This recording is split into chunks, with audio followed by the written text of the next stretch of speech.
probably the most complex thing I've ever done because it's physically involved, you're mentally involved, it's very hot in the car, there's a lot of G-forces that are on your neck, on your upper body, you're strapped in, so you can't move, but yet all these G-forces are transferring to you. So it's tough in there. I mean, you are working real hard.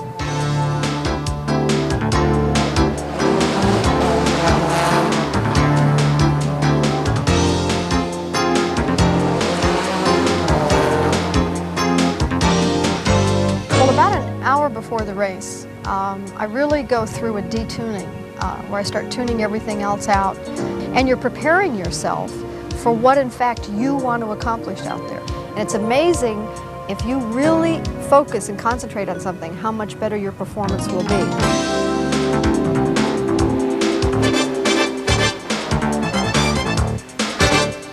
Every racer that shows up in a racetrack wants to win. I mean, even if they start 30th on the grid, in their heart, they think they can win that race.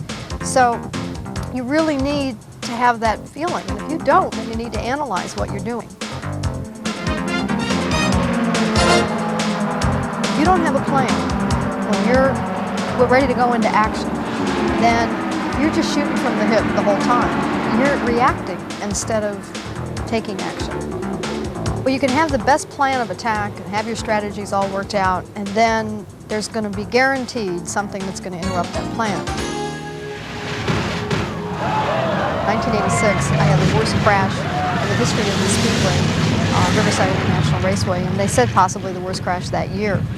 And it was a three-car collision that I had I was a victim of circumstance. I came out really pretty good. I ended up with 2 cracked ribs, a lot of bruises, and a couple herniated discs. And I was back in a race car a week later. I was taped up and not feeling too good, but I was back in a race car. I think sometimes through adversities come breakthroughs.